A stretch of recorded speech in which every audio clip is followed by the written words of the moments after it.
I didn't see that. Everybody went in the house.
Just gotta make sure that I have to make sure that's good there. 1 in a million picture.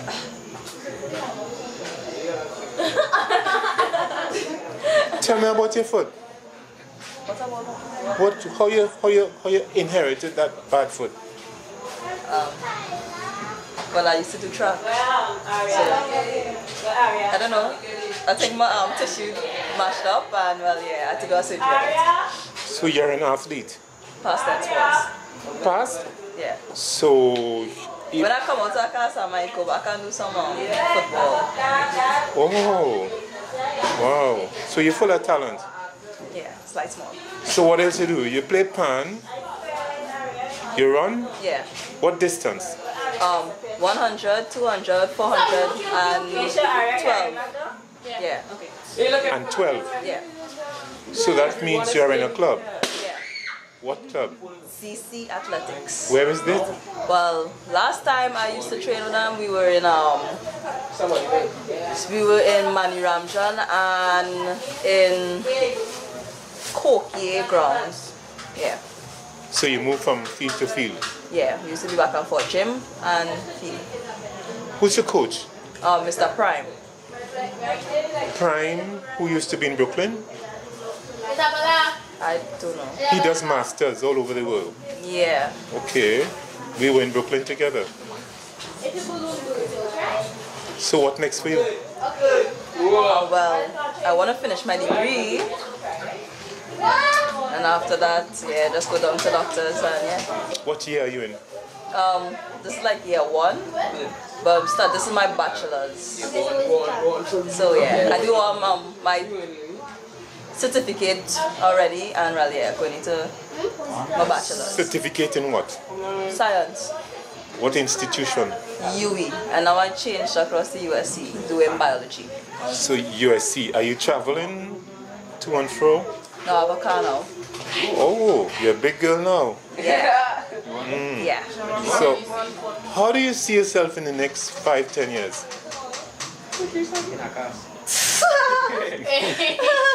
She would have gone past that. Yeah. But in about 5-10 years, let's just say I'll finish my degree in about 7 years. So let's just say let's just say 10 years. I'm gonna be wrapping up. I'll have a good job, get some money, be able to sponsor Sun City. We don't have no sponsors, by the way. So yeah, be able to sponsor Sun City some money. Just doing stuff to help improve, like in homes and like people who actually need stuff. Charity. I will try to because and also with animals, not only just people with animals, because I'm a big animal person. Yeah. Who's your icon? I am like an icon. I don't really have like an icon. I'm shy. But with Asia. like persistence, y'all need to stop. I have the icons, but like with persistence, I will go with my mom because I don't know. My mom does work like a lot to get me, especially where I am. So yeah, I'm gonna go with my mom and yeah, my dad, my mom and my dad. But I have like no. Let's just say I look up to someone. I look up to myself. Like I want to be me. I am a living legend. I'm a living legend. Y'all in the midst. Big up, big up. Yeah. Next 7 years I'm gonna be Dr. Boswell. Wow. Yeah. Doctor, give me a bounce. Way to Dr. go. Boswell. So Dr. Boswell, Oh, sink it in. you know, how old are you now? 18. 18 and counting. Yeah. When is your birthday?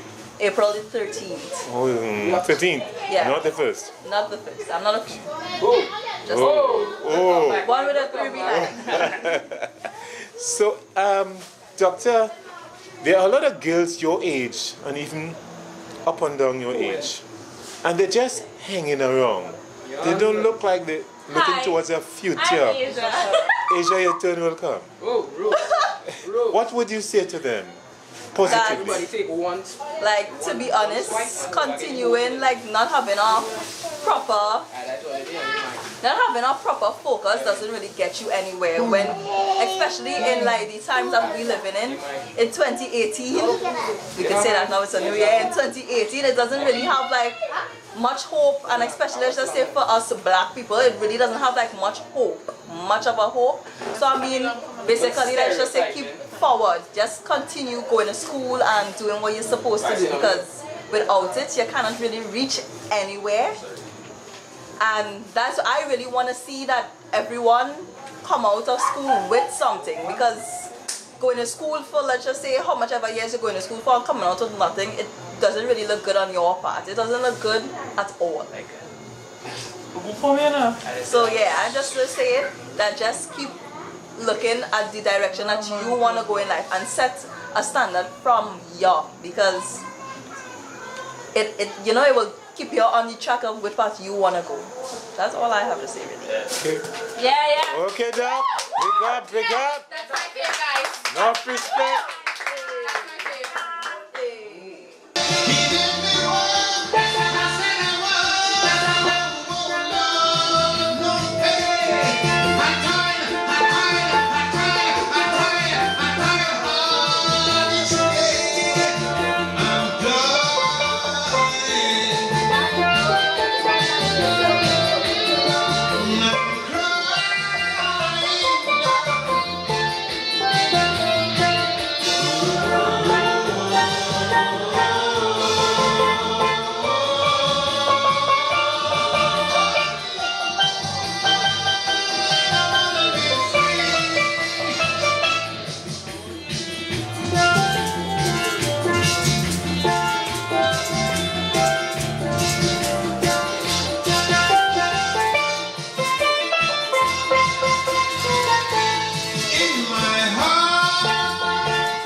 Of the Republic of Trinidad and Tobago.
Very much. You may be seated as we are about now to have a drum invocation.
Thank you. It is a pleasure and honor for me this afternoon to welcome you all here to the 46th annual Kwanzaa celebration, organized, chief organizer, Brother Declares, and his family. At this time, I want to invite each and everyone to stand for the Kwanzaa prayer. Please stand for the Kwanzaa prayer.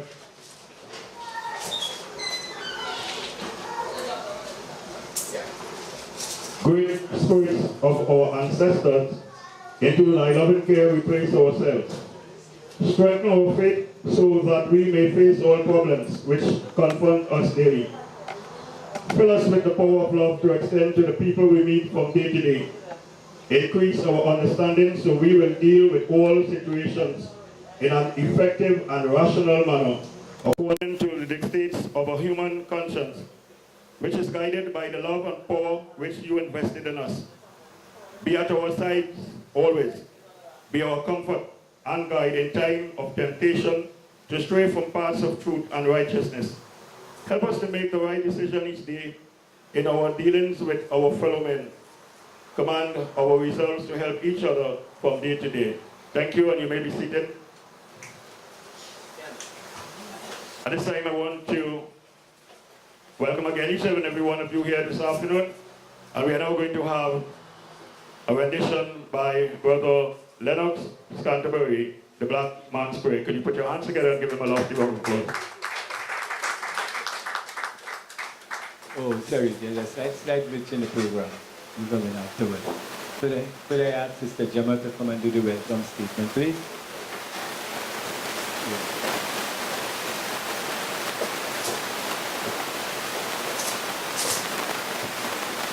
Pleasant good night, everyone. I think it went past very softly and very quickly, but it's the 46th annual Kwanzaa celebration. I think that deserves an acknowledgement.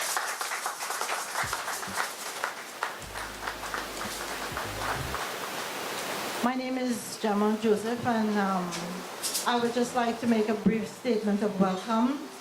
I'd like to acknowledge Brother David Mohammed, who I see has just arrived. And I think we're going to have a lovely evening. Our fathers and mothers came here, lived, loved, struggled, and built here. At this place, their love and labor rose like the sun and gave strength and meaning to the day.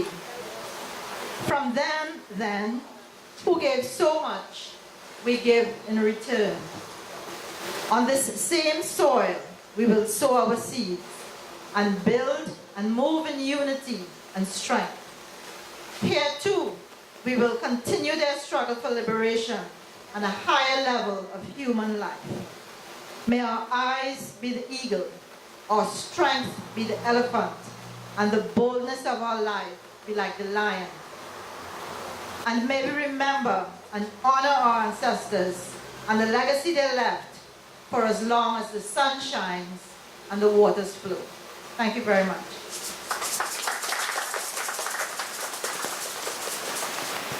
Thank you very much, Sister Gemma Joseph. And now we're going to have a rendition by Brother Lennox Canterbury, the Black Man's Prayer. Let's put our hands together once again for Brother Canterbury.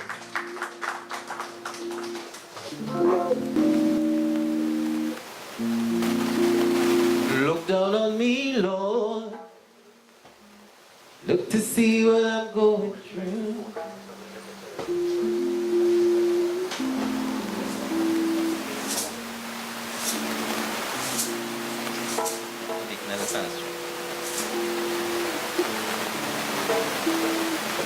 Alright, sorry about that, people. Yeah, good?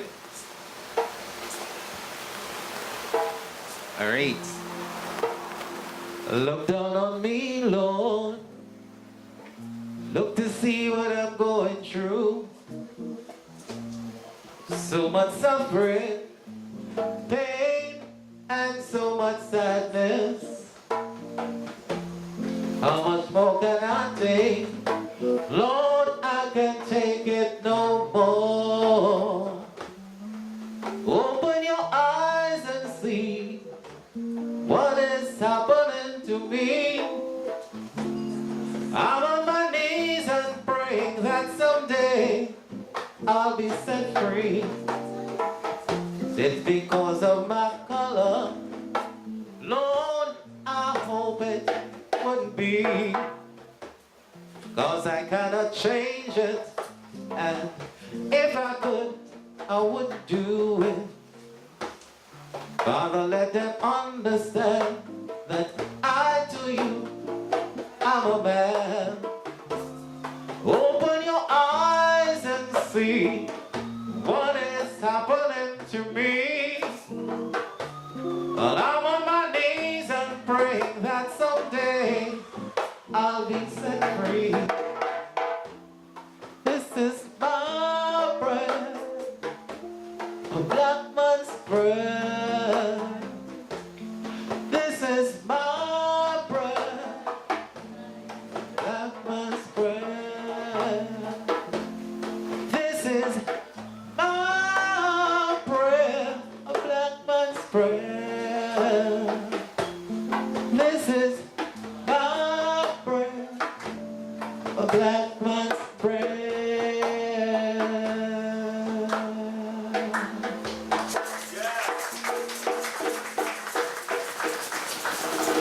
Yeah, we can do better than that for Brother Canterbury. Let's have it, man. And now we're going to have the 7 principles, ones that read by Brother Vicaris.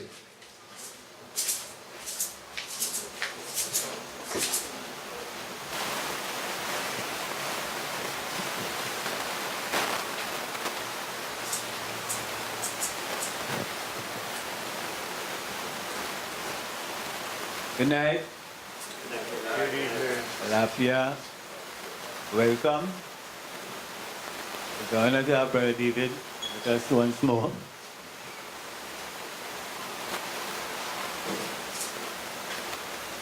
The 7 principles of Kwanzaa.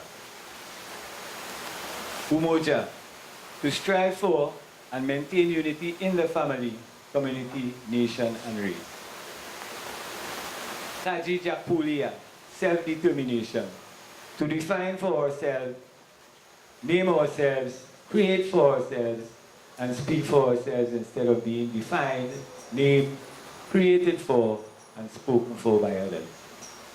Mujima, collective work and responsibility to build and maintain our community together and make our sisters and brothers' problems our problems and to solve them together. Ujama, cooperative economics, to build and maintain our own stores, shops, and other businesses and to profit from them together. Nia, purpose, to make our collective vocation the building and development of our community in order to restore people to their traditional greatness. Kumba, to do creativity, to do always as much as we can in the way that we can in order to leave our community more beautiful and beneficial than we inherited. Imani, which is the last principle, today being the last day of Kwanzaa, is the principle for today, which we will do a focus on. To believe with all our hearts in our people, our parents, our teachers, our leaders, and the righteousness and victory of our struggle.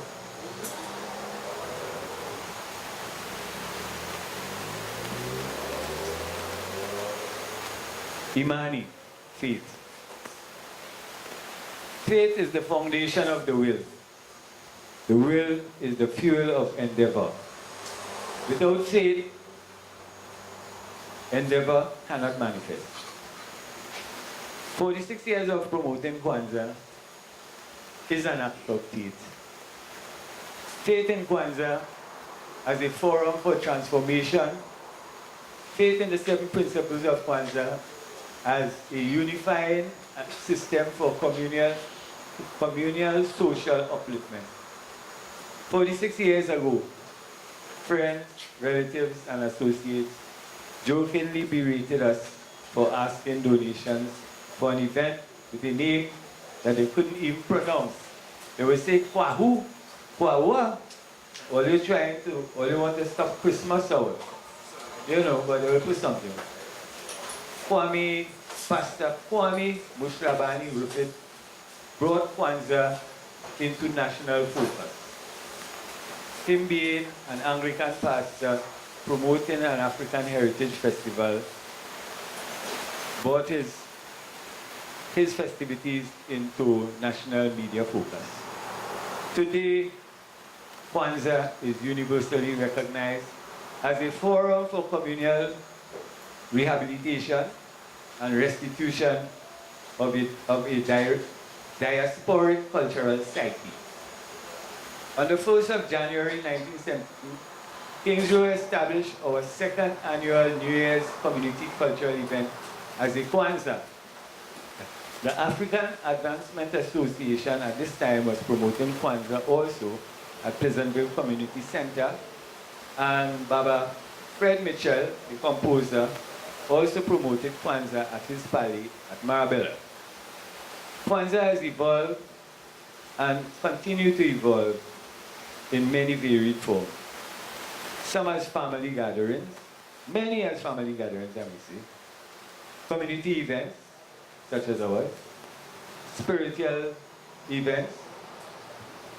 Traditional, cultural, spiritual observances and ritual practice.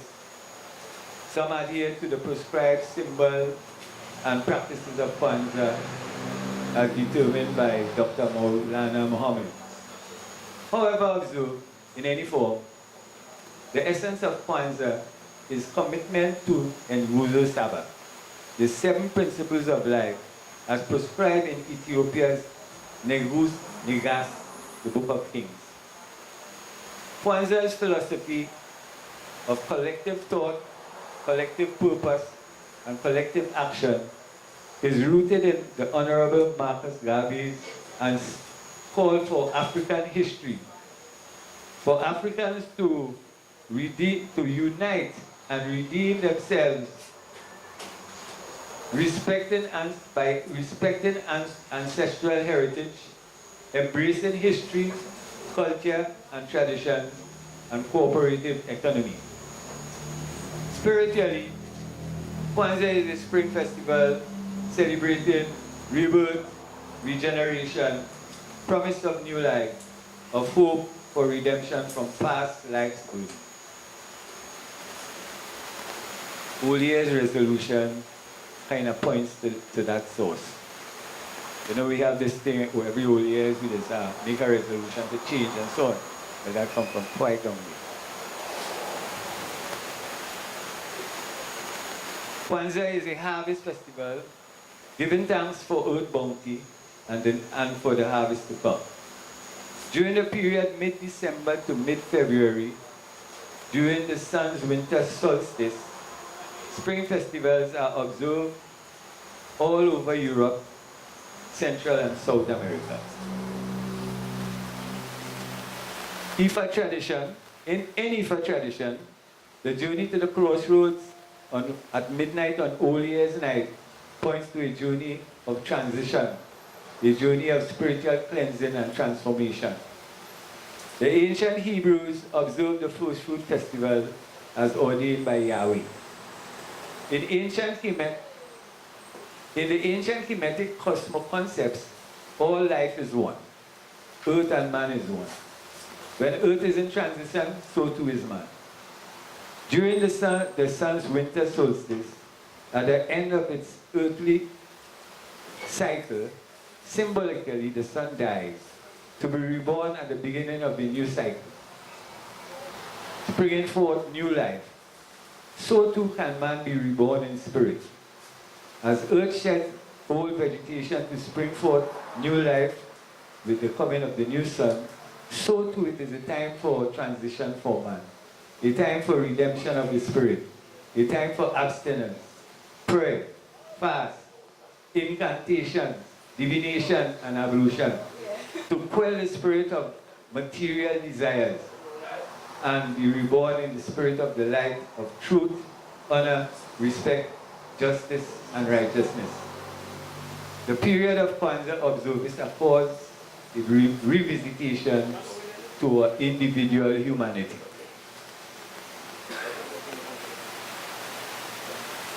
I would pause Canterbury at this time to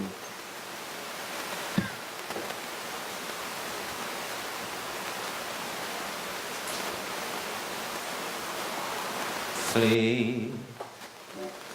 You took the shackles off your body, poor slave. Put the shackles on your mind.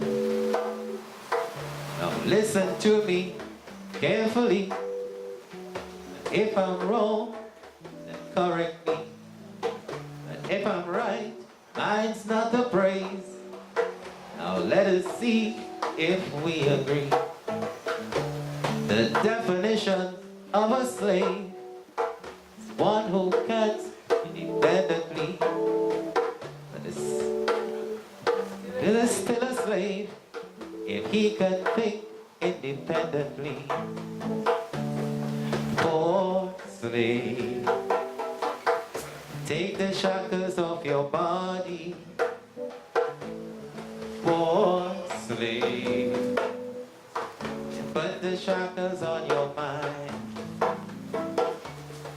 Poor slave, put the shackles on your body. Poor slave, put the shackles on your mind. A tree, still a tree, with sheds and blooms. When the winter falls, it blooms again in spring. Does it lose its roots at all? But a slave remains a slave, even though his roots, until he's told the truth, not just some, but all the truth. Poor slave, take the shackles off your body. Poor slave, they put the shackles on your mind. Poor slave, they took the shackles off your body. Poor slave, put the shackles on your mind. Poor slave, took the shackles off your body. Poor slave, they put the shackles on your mind.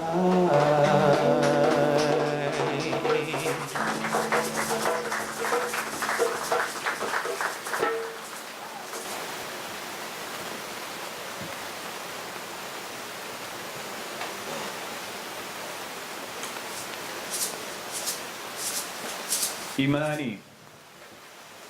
To be strong, that nothing can disturb your peace of mind. To talk health, happiness, and prosperity to every person you meet. To make all your friends feel that there is something in them. To look at the sunny side of everything and make your optimism come true. To think only the best, to work only for the best, and to expect only the best. To be just as enthusiastic about the success of others as you are about your own. To forget the mistakes of the past and press on to greater achievements of the future. To wear a cheerful countenance at all times and give every living creature you meet a smile. To give so much time to improvement of yourself that you do not have time to criticize others. To be too large for worry, too noble for anger, too strong for fear, too happy to permit the presence of trouble. To think well of yourself and to proclaim this fact to the world. not in loud words, but in great deeds. To live in faith that the whole world is on your side as long as you are true to the best that is in you.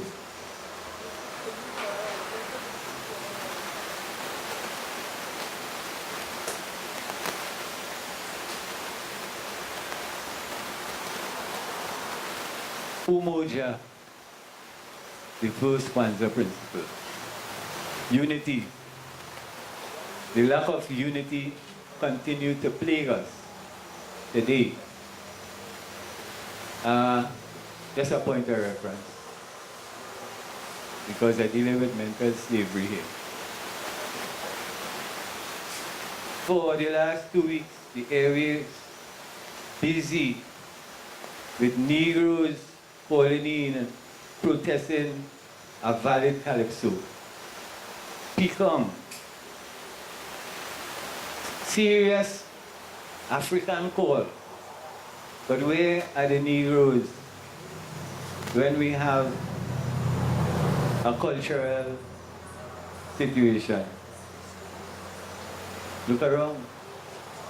We should have people standing in the back there. It's 46 years. So we can deal with that.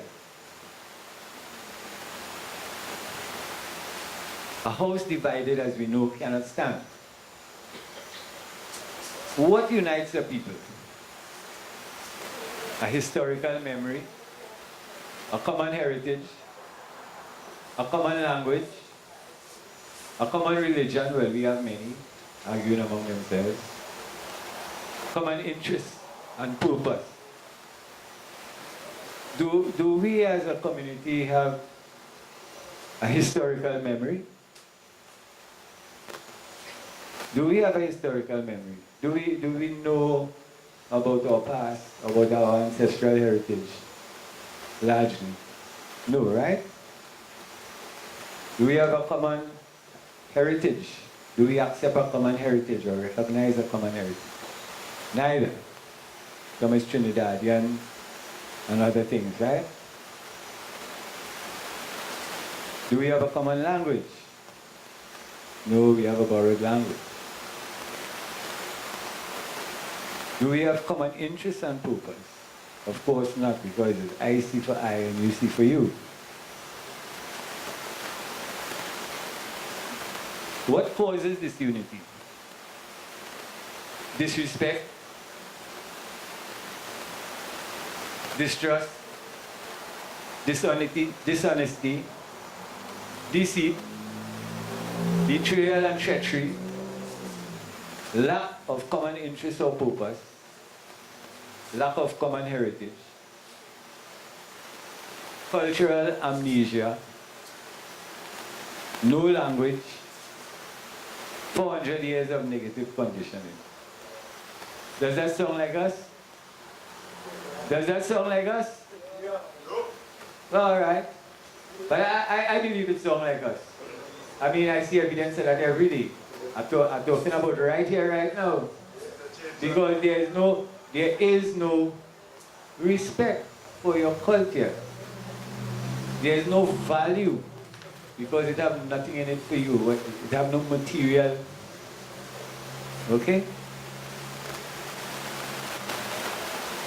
So at this point, I would ask Canterbury to come and do redemption song. It touches on mental slavery.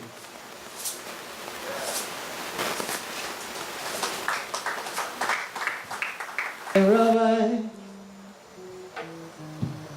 the guy from the merchant ship. Fill it soft, fill it to guy from the bottomless pit. But my hands was made strong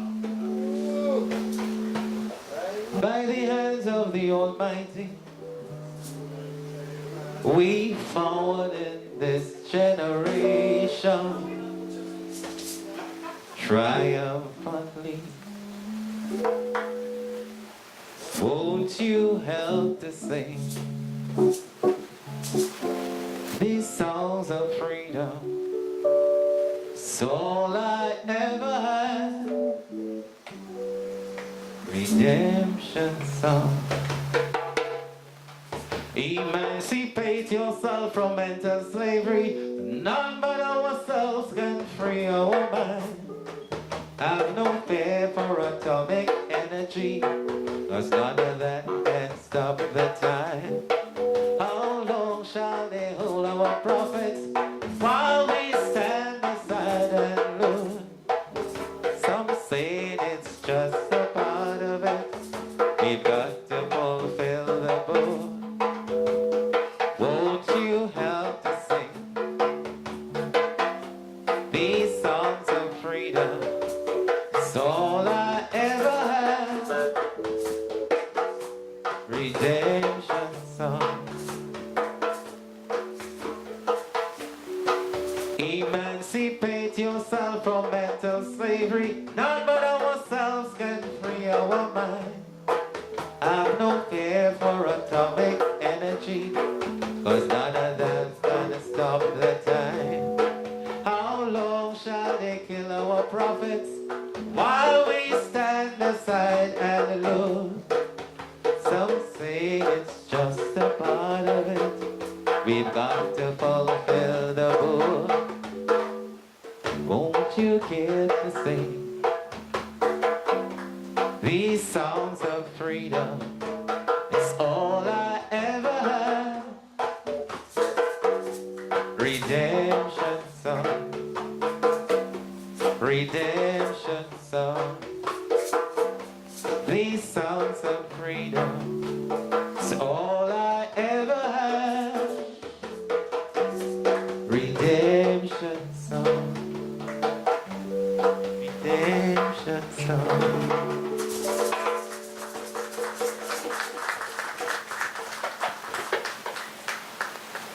Marcus Garvey said, a people without knowledge of the culture, history and culture is like a tree without roots.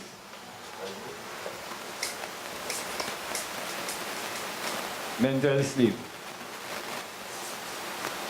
What are the instruments that we can identify for mental slavery? Or the process of mental slavery? Denial of humanity, denial of your history, culture, religion, negative imaging, and information. These are processes that is continuing as we speak, right?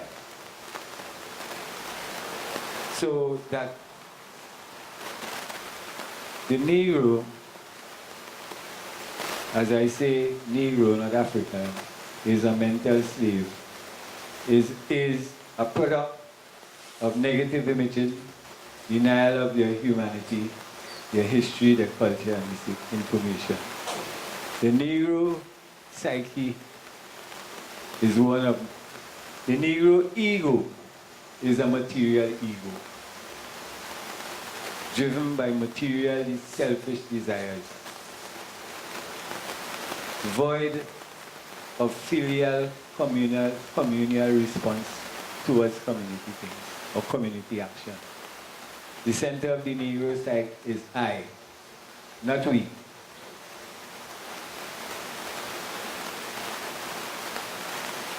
What we lack and sorely need, for want of which we sorely breed, are men of godly breed, honest men in high and low places, with single aims and faces, men whose thought outpaces thought of self or power or pilfer, men whose axes need no grinding, men who are not minding first their own concerns and blinding their soul eyes to the larger things, men of wide and godly vision, men of quick and wise decision, men whose soul have wings.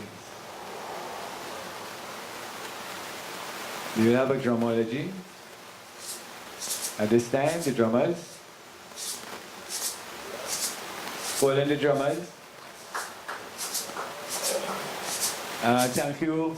That will be the end of my presentation for the evening. Again, I say welcome. It's a pleasure to have you all here.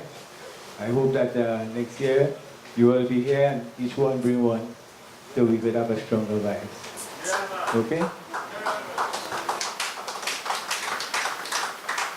Special thanks to Brother De Carries, and my dear brothers and sisters, I think we need to stand and give Brother De Carries a lofty round of applause for carrying this Kwanzaa for 46 years in the village of Somalia.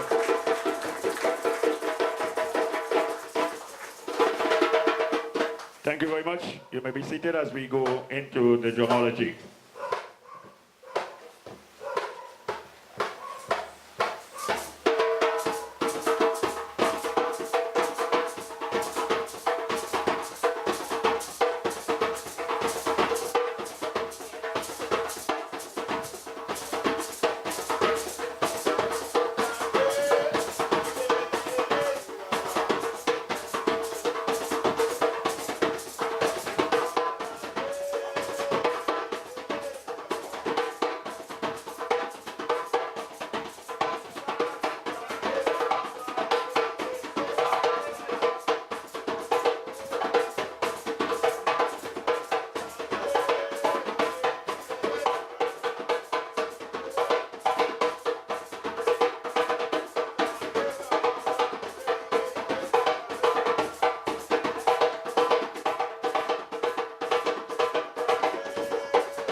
Yeah, we can do better than that for the drummers. Let's hear it for them.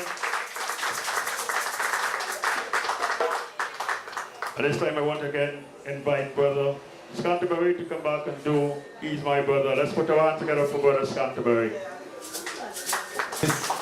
This selected presentation is in the context of faith and unity.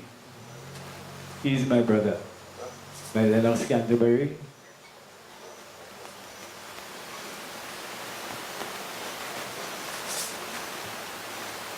The road is long with many a winding turn that leads us to who knows where, who knows where.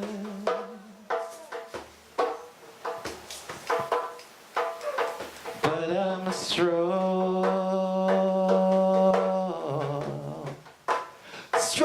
enough to carry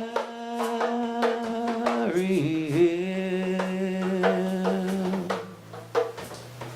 'Cause he ain't heavy, he's my brother.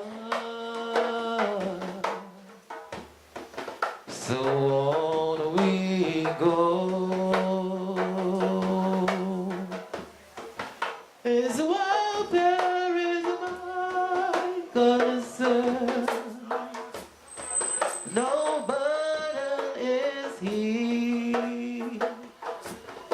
to bear, why not share?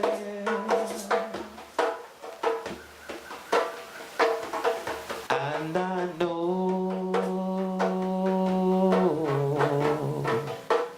he will not encumber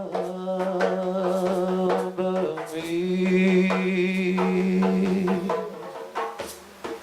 He ain't heavy,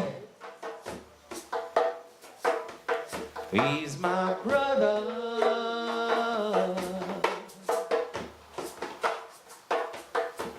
If I'm later, I don't know. I'm later with sadness that everyone's heart isn't filled with the gladness of love for one another. So on we go. His welfare is my concern. No burden is he to bear, why not share?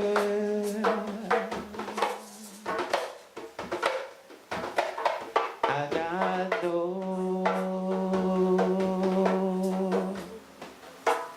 he will not encumber me. He ain't heavy, he's my brother. Again.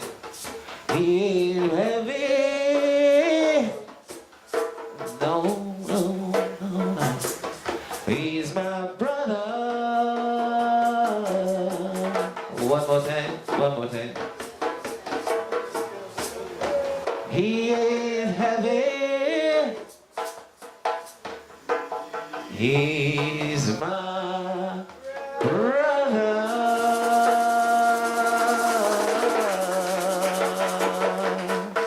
Yeah. Thank you very much, Lennox. Let's say it again for Lennox Canterbury.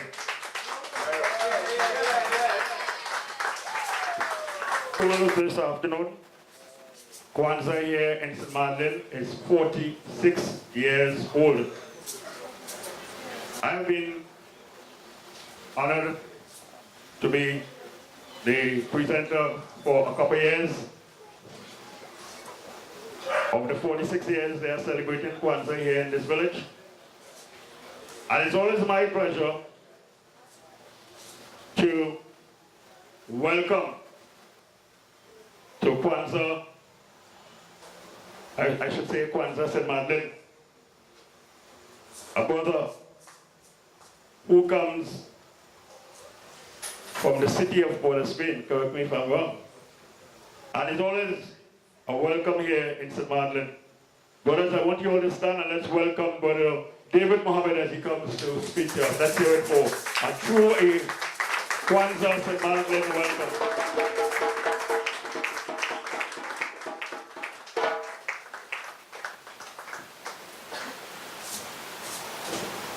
Thank you very much.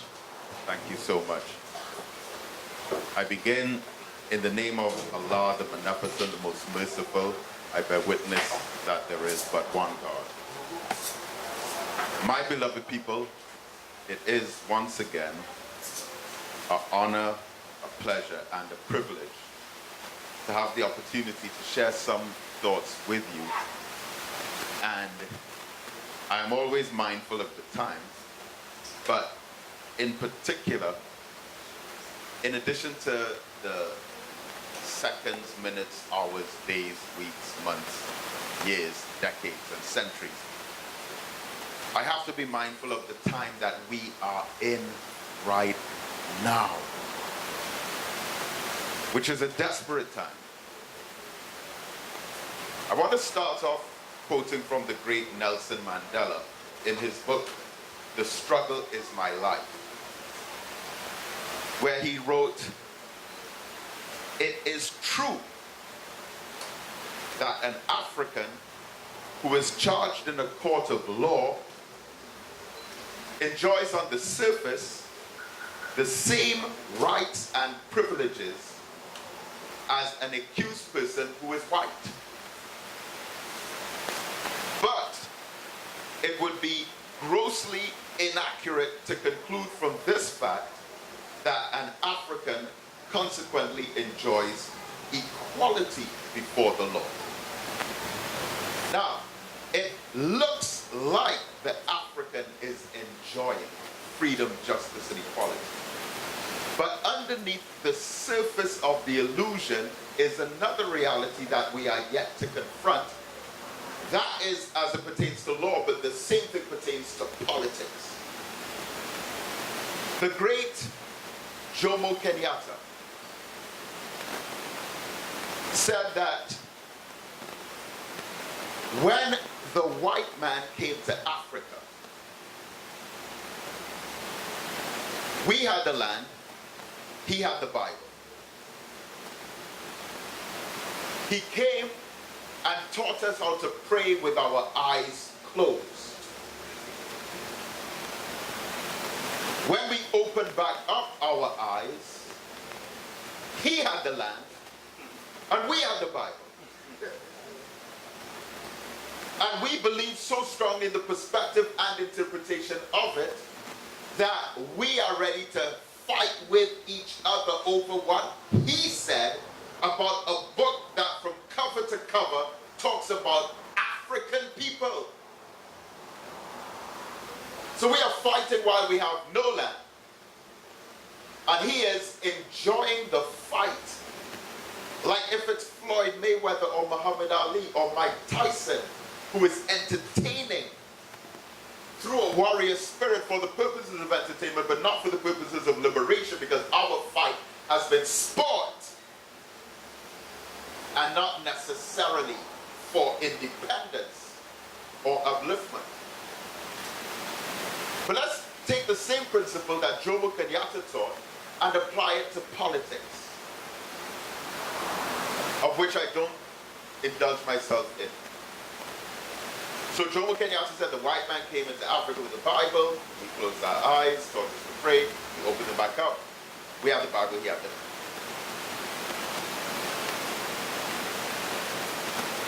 The politician comes into our community. When he comes, we have the power. He has the politics. He teaches us to think with our minds closed. And then when we open them back up, he has the power. And we have the politics. What is the politics? It's the t-shirt, it's the flag, it's the poster, it's the sticker, it's the banner. What is the power? The power is the decision-making authority. He did not have it at the time when he came into the community. But we who had it, we surrendered it to him. Now we don't have it. But all we have is death. The great Patrice Lumumba said, African solidarity can no longer be a dream, a plan, or a mission. But if it can't be a dream, a plan, or a mission, then what should it be? He said African solidarity has to be a decision. We have plans, we have dreams, we're on mission, but we still haven't made the decision to truly unite, come together as an African people, settle our differences, engage in the establishment of think tanks and skills banks. But it has been an investment. African people have treated African liberation as if it is some kind of loan that you take, put money towards, see what kinds of returns you get, and if you're not enriched in the way that you hoped, then to hell with it. I'm only telling you the story of our people. We're in 2018 now. It has to be different. I would like each of you, and in this instance, as I normally say us, in this instance I'm saying you because I already have. I'm asking each of you to please put one date down on your calendar. And that date is May 26th, 2018. It is a Saturday. Saturday, May 26th, 2018. I'm pleading with you to put that date on your calendar to be present with us on a day where history shall be made in this country. In Success Laventil, East Port of Spain, where we are opening a building that we, the Brotherhood of the Nation of Islam, constructed with our own hands. That is going to stand, God willing, forever as a beacon of light for our people. The Black Agenda Project building will be opening on African Liberation Day this year, Saturday, May 26th, 2018, and I'm pleading with all of you to be there. From the day after that opens, in fact, since last year, we've been hosting weekly meetings there, classes. We've had the Black United Front Forum. We've had meetings with the African Farmers Association. We've had meetings with Black lawyers. While the building is under construction, we finished one conference room. But you see, the real significance of that is not just the knowledge, wisdom, and understanding that we will be sharing with our people inside the building. The lesson is the building itself, because it's showing you what we as African people can achieve once we unite and pool our resources. And forget about our petty differences. Forget about the war that we have on with each other. 2018, and they say already 4 people have been murdered. 2017, 495 people murdered. The highest murder rate ever was 2008. There were 550 murders. Second highest murder rate ever was 2009. There were 509 murders. The third highest murder rate ever was 2010. There were 495 murders. Ever since then, it's dipped, started to come back up, and now 2017, we have gotten back to that level that we were at in 2008, 2009, and 2010. But there's a very sad reality about this that I spoke on last year, and a lot of people got angry with me. And I'm going to share it with you now. Please don't get angry with me. Get angry with me if I lie. Don't get angry with me for talking the truth. But I want to ask how many of you voted, but don't. Because you might put your hand up with pride now, but after I finish saying what I said, you might feel embarrassed that you did, so don't. But our beloved politicians, and I can speak the truth because no one pays me. No one gives me a salary. I don't have a job where I have to please someone's opinion. I'm an independent black man in this country. No one could call me into a room and say, David, we don't want you to talk about this, or we don't want you to talk about that, or if you say this or that, it may offend someone. So many of our people who even claim to be conscious do not have that luxury nor liberty. But every time our beloved black government comes into office, the murder rate goes up. And when they come out, and the Indians come back in, the murder rate goes down. I wish it wasn't so. 1994, up to that time, was the highest year for murders. There were 143 murders in 1994. 143, and that was the highest back then. African government goes out, Indian government comes back in, murders drop to 90-something. Then 95, 96, 97, 98, 99, 2000, the murder rate goes down. Our beloved African government comes back in 2000, 2002, it starts to climb back up. Reaching the peak in 2008, 2009, as I explained. 2010, the government changes, the African government goes out, the Indian government comes back in, the murder rate starts to go down again. So it went from 500 and something down to 300 and something when the Indian government came back in. Indian government left in 2015, African government comes back in, murder rate starts to shoot back up. Yeah, something's wrong. President, what? You know what a sister told me? A sister told me that the reason that happens is, and this is an intelligent person, someone who actually used to write for a newspaper. She said to me, the reason this happens is, you see, they're trying to make PNM look bad. So they just kill and kill and kill and kill when PNM are in power, so people will say, look, PNM not governing properly. Keep going along with that. See, beloved, I put a post this morning on Facebook, my first post for the year. And it said, I wish all of our beloved people a productive and progressive year for 2018. I'm withholding the word prosperous. I'm not going to say prosperous because it has been that search for prosperity that has caused so many of us to act like criminals. So I'm not going to say, I wish you a prosperous year. Now, because go out and rob someone and take their prosperity and it becomes ours. So I said a productive and progressive year for 2018.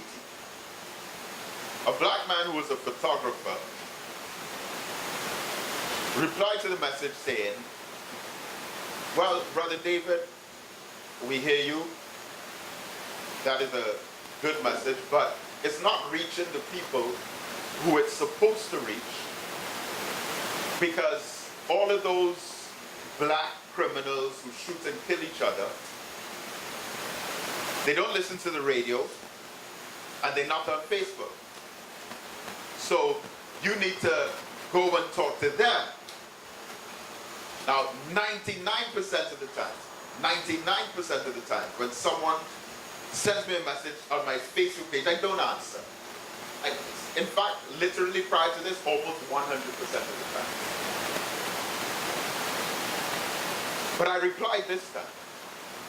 And I said to the man, his name is Kenroy Ambrose, I said, see, I'm getting old. I'm getting old. This Kwanzaa celebration has been taking place for 46 years. I'm 47. I've been doing this since I was 22. And I've been teaching this before I've even held a microphone.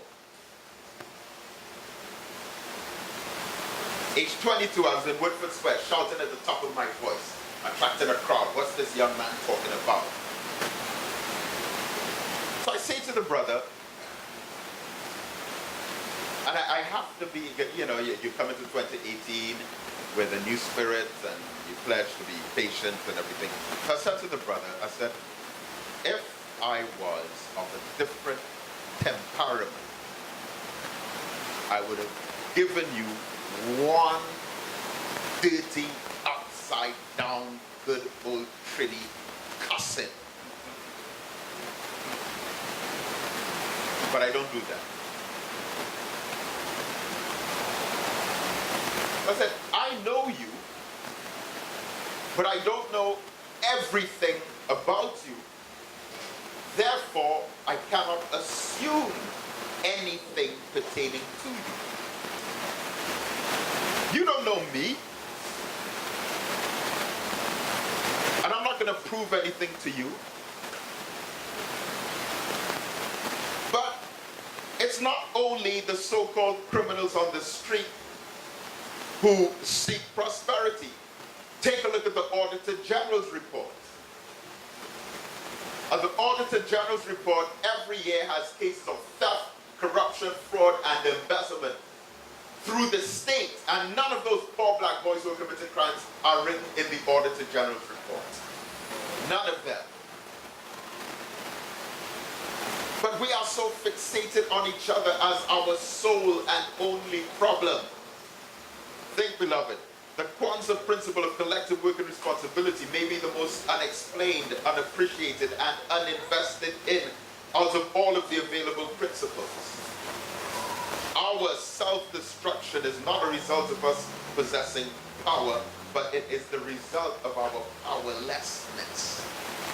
White supremacy has an agenda to enslave, conquer, and kill black people. Therefore, when white supremacy is taught, it contributes towards the degeneration, destabilization, doubt, debt, and death of the black community.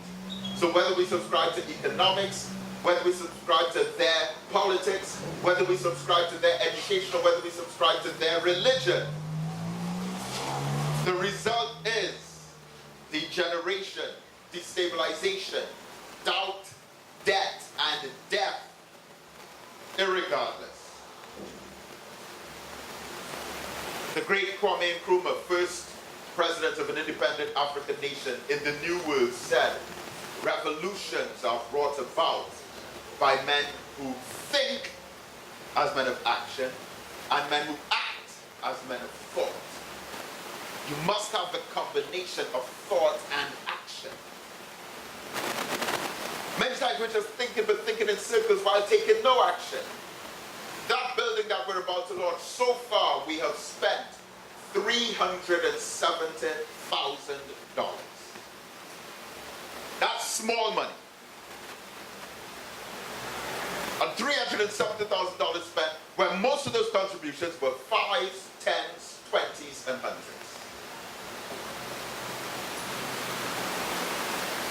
Between this time and now, we have to raise another $250,000 or so. But it's 5s, 10s, 20s, 100s. A little 5,000 here, a little 5,000 there. That's how we do it. That's collective work and responsibility.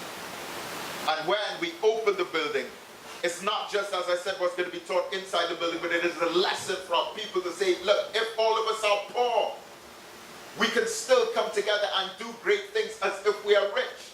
But we have to be able to settle our differences, put aside our variations in ideologies and philosophies, and unite under one principle, that we are an African people who share a common history and heritage. The Honorable Elijah Muhammad, when he started what was called the 3-year economic program, it was 5 cents a week.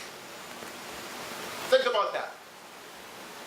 5 cents a week. purchased farmland, grew their own food, used the food to feed the community, then sell the surplus in a market. Then when they sell the surplus in a market, they buy some land, get some bricks, build a shop. Then purchase it wholesale and sell retail at reasonable prices to our community. Then some of the food that we use to serve the community, and then we have the surplus, we then open a restaurant and a bakery. And then with the money made from the restaurant and bakery, open a clothing store. But from the land as well, get cotton and lint and silk. 5 cents a day. That is what Malcolm X was attracted to when he went to his teacher, the Honorable Elijah Muhammad. And even though the Nation of Islam in 1975 was valued at $850 million in assets, it all went to the son of the Honorable Elijah Muhammad, Imam Warren Dean. And then 2 years later, Minister Louis Farrakhan, who again had nothing but the word, said, well, he wants to rebuild the original Nation of Islam started by the Honorable Elijah Muhammad. He didn't have half of the money, or they gave him $250,000 while the other imam kept 500 million. No, it didn't work like that. He had nothing, just the word. And again, this time they went to black people. By that time it was about $1 a week.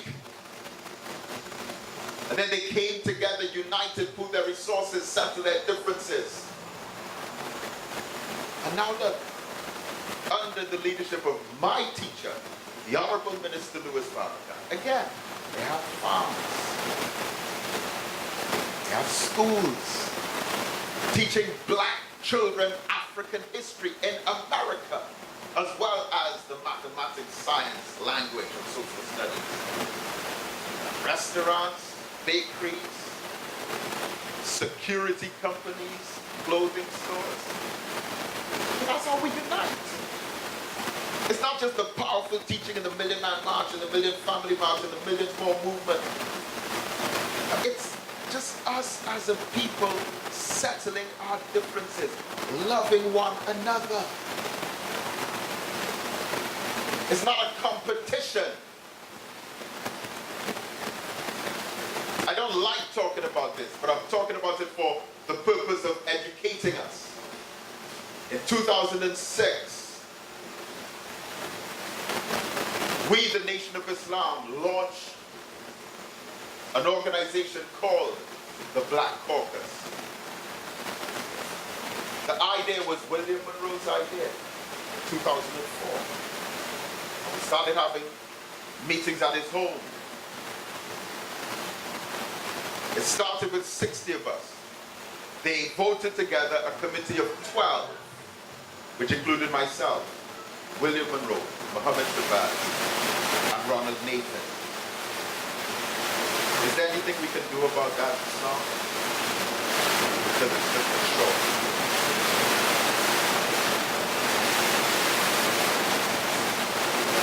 Is everyone hearing me though? Is everyone okay? Am I upsetting anyone? Just a wire somewhere. All right, well, let's focus. All right, there we go. Now, starts with 60 of us. We're invited together. We had a wonderful lunch. And then they voted for 12 people. And then that 12, every week we'd have meetings at William Monroe's home. Then the 12 cut down to 8, then the 8 cut down to 7, then the 7 eventually became 4. Myself, William Monroe, Muhammad Shabazz, and Ronald Nathan, which eventually cut down to 3. Myself, William Monroe, and Muhammad Shabazz, which eventually completely disappeared. And then it was on this same date, January 1st, 2006, where I would have called Brother Monroe, probably just before I came here, because I would have been here on that day, and said, I want to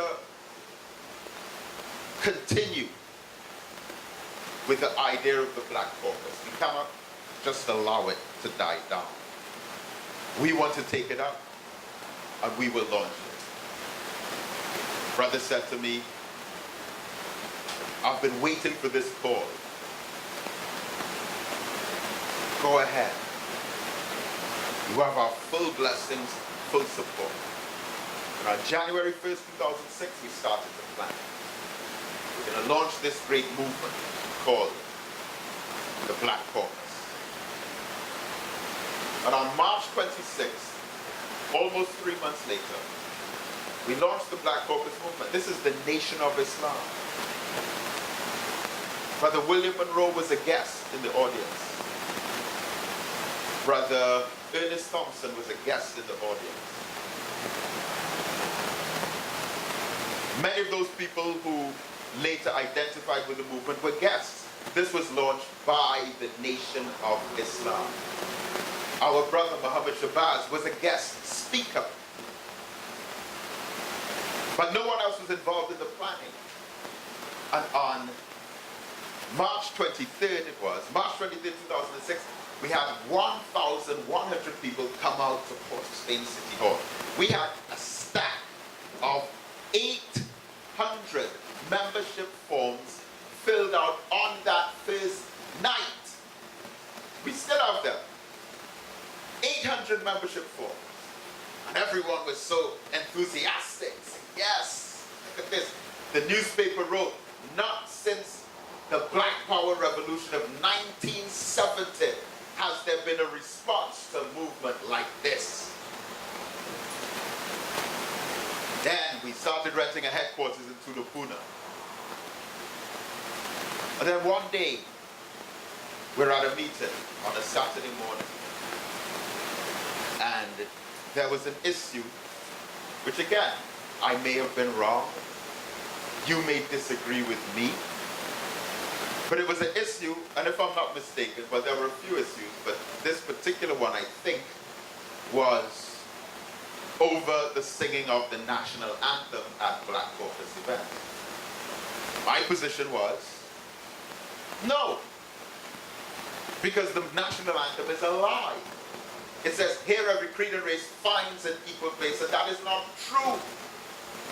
It is injustice, oppression, and exploitation of African people. And if we're establishing an organization to try to correct that oppression, injustice, and tyranny, and exploitation of African people, then why would I sing that that job has already been done when we're fighting to achieve that here right now? I may have been wrong. But that was my view. Then it was said to me, no, I think we should sing the national anthem. I said, no, I disagree. And he said, no, I think we should. And then brother into his pocket, pulled out a piece of paper and said, well, I went to the Ministry of Legal Affairs and I registered this organization under my name, so I am now in charge. And I say we sing the national anthem at the Black Caucus event. Now, I was in shock, but I should not have been. You see, I was young, back then, maybe naive, but all of that's part of the struggle. Because if there's no betrayal or backstabbing in it, then it's not the struggle. If there's no going behind your back to seek a different agenda or power, then it's not our struggle. So, from that moment, we said, all right, so I'm not going to be angry with you, I'm not upset with you, but we shall desist from using the name Black Caucus. You go ahead, run the organization, and we will even support you. But the thing is, brother didn't even want to do that. He wanted me to remain in charge of it. I said, but then why go behind our back and do all of that stuff? We could have sat down and had a conversation. So, about 2 years later, we launched the Black Agenda Project. But of course, with not the same spirit and enthusiasm that we put out for the Black Caucus. You know what the budget was? to get 1,000 plus people. And all the newspapers, they spoke about the whole city hall was jam-packed, and upstairs was filled, and people were all on the stairs outside, and people were all across the road by Woodford Square because there was no room anywhere. It was like a fire hazard. How much money do you think we paid to pack out that venue? Probably in a way that it was never packed out, not before nor since. You know how much money we paid in advertising and letters and communication and press releases? We spent $0 and 0 cents. So how were we able to do it? Because we started on the ground. We started on the grassroots level. On foot, I walked through all Belmont, East Port of Spain, East Dry River, all up and down the hills. Every friend that I had working in the office, giving them papers to photocopy, and we went all in Woodford Square, teaching, street corners, lecturing, sunshine and rain. I did that when I was 22, continued when I was 23, 24, 25. And let me tell you something else that I hope we can learn from. I thought that I had some kind of potential. I thought so when I was 22. And a lot of the elders in our society, I went to many of them, one by one. So, you know, I have an idea, I want to do this, I have an idea, I want to do that, I want to do this. None of them took me on. None of them. Except one. But that one wasn't in Trinidad. That one was in Chicago. And when he heard about what I was trying to do, I was a total stranger, 22-year-old. And this man, who is the preeminent black leader on planet Earth, Minister Louis Farrakhan, the man who led 2 million black men to the Million Man March, the man who took 2,000 black people back to Africa in 1994, the man who speaks to an average of 20, 30,000 black men in the men-only meetings, who set up all of these businesses and schools and farms and restaurants. That man, he hears about a little boy who he never met before, total stranger. And he was celebrating his 40th wedding anniversary in St. Kitts with his wife and his children. And here this man invited me up to spend 2 days with his wife and children in St. Kitts. Please, Almighty God, Allah, forgive me if I say anything offensive to anyone. But I tried to meet with McCandle Dagger for more than 10 years.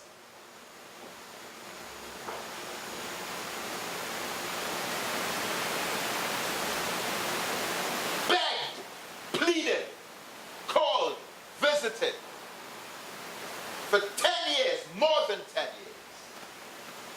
Because I felt I had some kind of potential.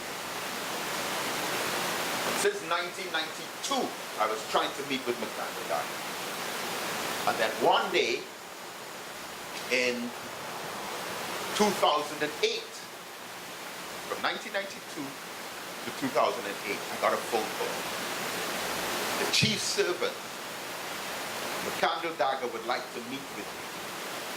I was so excited, so blown away. I say after 16 years of trying to run down someone, not to ask him for anything, just to be exposed to some of his wisdom and experience.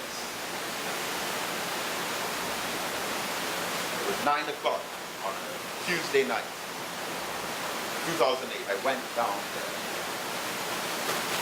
So excited. Right after my radio program. And I went in and I sat with him. this was like a dream come true for me. I was 37 years old at the time. And after we exchanged pleasantries,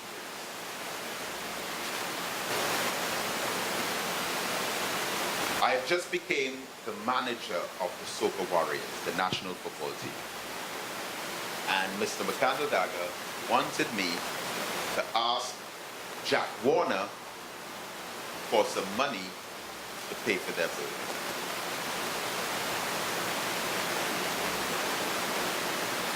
I left there after. And of course the rest is history because our brother joined the political party. And I guess the building would have been saved. But I tried to think differently. And I thought to myself, I'm not going to scorn him. It's us. Maybe even myself. Because let me ask you a question that you can answer quietly in the silence of your own mind. Do you think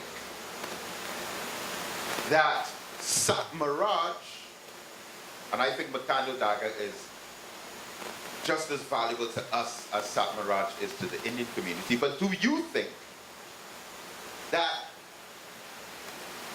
the Indian community, forget about Sat Miraj, forget about McCandle-Dagger, we're talking about the people, do you think that the Indian community would allow Sat Miraj at any point in his life to become so destitute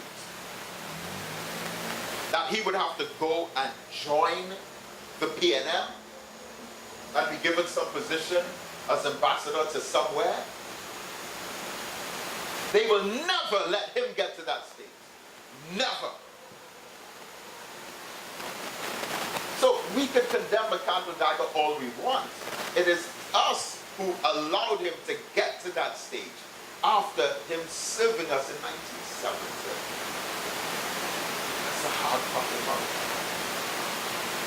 But we still believe in that system of politics. When the PNM won in 2015, I was so overjoyed with all of the beautiful black faces that I used to see representing our government. I am so proud of Dr. Keith Rowley's image. It is so inspirational and it's so needed for all of these young black youths who think that once you're young and black and poor, that's the end of life for you. You're lucky to get to age 22.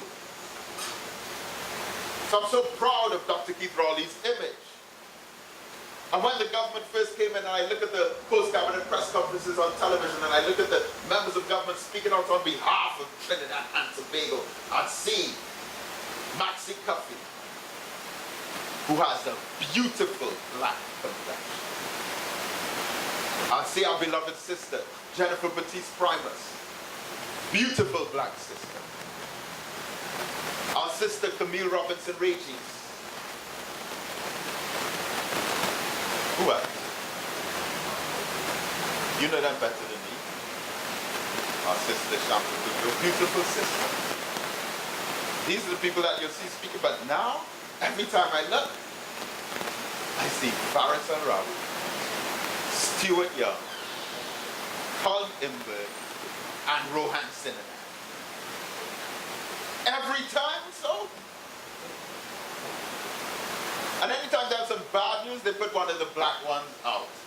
Well, we're spending $3 billion on a golf course. Well, I put our sister Camille, they put her out to say that one. Trouble with the trade union movement, they cut in salaries, I put Jennifer to say that. But all the good news, Stuart Young, they grooming Stuart Young to be your next leader. I mean, I don't want it to sound like I'm looking too deep into this, but of all of the posters for the campaigns that were out, most of the members of parliament were standing by themselves. But for Stuart Young's poster, which was the biggest poster, I don't know if you ever saw it, it was at the corner of the Queen's Park Savannah and Belmont Circular Road. There's a two-story building, and the picture was from the roof, go all the way down, which is about maybe about 30 or 40 feet bigger than the average billboard that you see on the highway. And that picture was like a bad omen for me in advance. Because one, it was the only picture that had the candidate with the political leader. Everyone else posing by themselves. But that 40-foot or so massive poster that was like an entire wall on a 2-story building had the candidate with the political leader. And what made it even worse, again, you may be saying, this man here, he's talking some stuff, I don't know. But this is how I see it. In addition to the two of them standing there,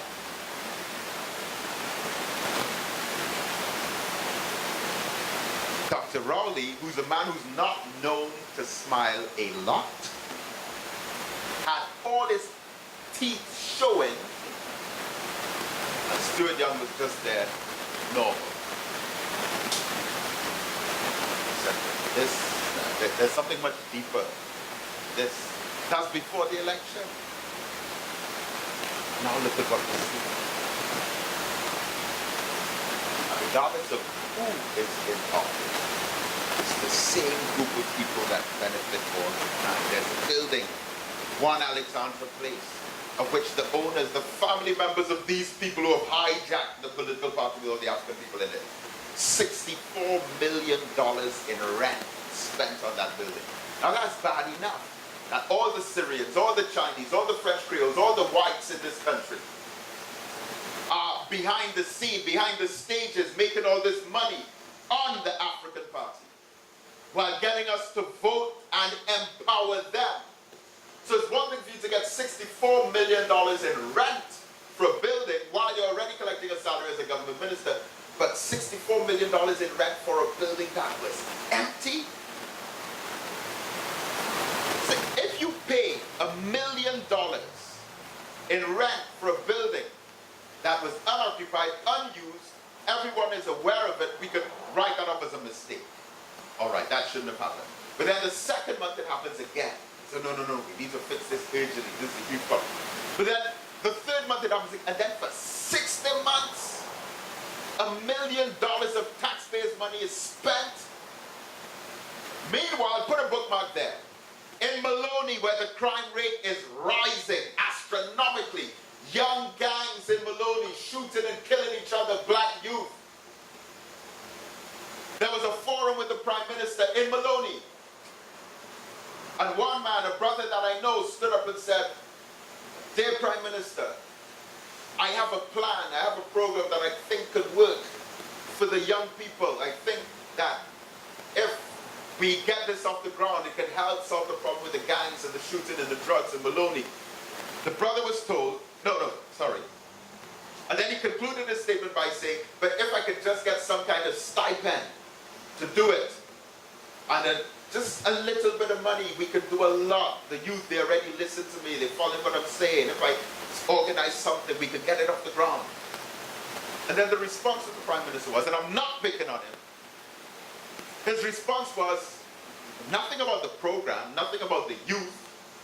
The response was, this thing about stipend. So many people feel in order to do something for the country, they have to have a stipend. But why do you think like that, sir? And then he went on to the next question. I'm like, all right, fine. Other questions, other contributions, other questions, other contributions. Then either the last or the second to last was a 15-year-old boy. Comes up, he says, "Mr. Prime Minister, we have a pan side. We do pretty well, we did okay, we scored whatever in these competitions, and we have to, though, practice in the road because we don't have anywhere to practice. So, Prime Minister, could you just please build like a little room where we can practice our pan side, and, we think we can do better because a lot of young people involved." You know what the Prime Minister told him? This is not a joke. Prime Minister said to him, it had a fellow who asked a question earlier about doing something for the youth. You and him could get together and you'll organize. I was like, wow.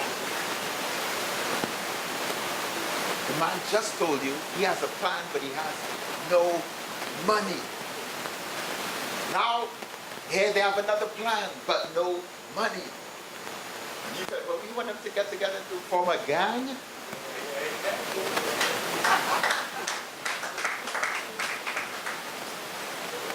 Meanwhile, another month goes by. Faris Al-Rawi, Carl Mimbert, Stuart Young, millions of dollars, millions of dollars, millions of dollars, millions of dollars, but not even a 200,000 for the ghetto. Nothing. Are we supposed to defend that? Look, Carnival, last year, the Central Statistical Office, CSO, issued some figures saying, listen to this carefully, for Carnival 2017, a total of $334,897,464 was spent. Let me call the figure again. We'll round it up to $335 million. $335 million was spent for Carnival 2017. That money was spent in 19 days by 37,000 tourists, which is $17.6 million spent per day, which is an average of $8,943 per person. $335 million spent in 19 days by 37,000 tourists.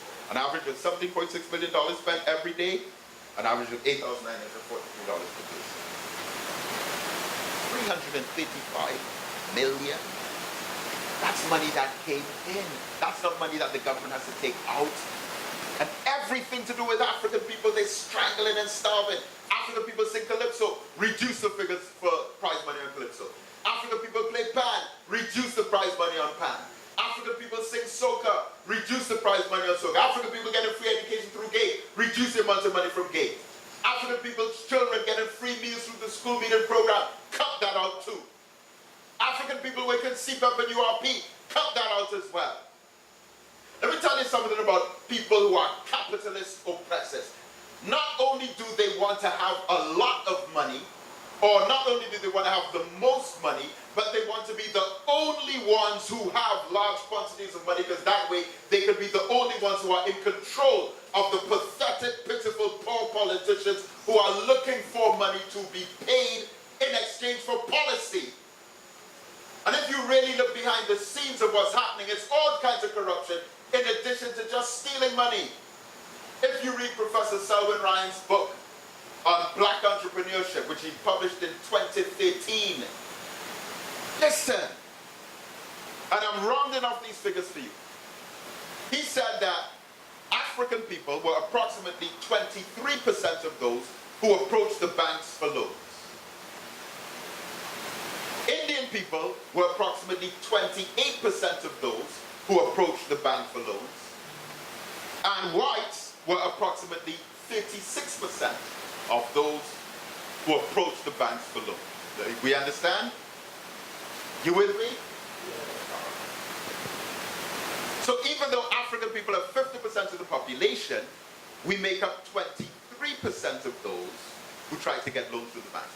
Even though the Indian people are about 45% of the population, they make up 28% of those who approach the banks for loans. And even though the whites are only 1% of the population, they make up 36% of those who go for loans. Now, this is where it gets more interesting. Out of that 23% Africans who go for loans, 68% of them get the loans. out of the 68%, or sorry, the 28% Indians who go for loans, 82% of them get the loans. And out of the 36% whites, who are 1% of the population, out of the 36% whites who try to get loans from the banks, 100% of them get the loan. You know what makes it even worse? The Africans approach the banks for small money, between $5,000 and $50,000. The whites approach the banks for $500,000 up, and every single one of them got it. Black man want to open a business? No, you're not getting no loan. Black woman want to buy a carnival costume? Of course.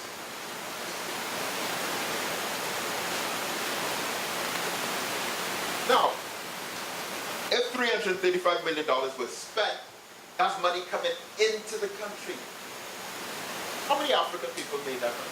We wrote all the original calypsos. We invented calypso. We invented band. We invented soca. We invented mass. All the characters, everything about carnival, from paraders to bands, everything about carnival is 100% African. I'm not talking about this year and last year, and chutney grass and chutney monarch. I'm not talking about that. I'm talking about the original art form. 100% African. How much of that $335 million went to Africa?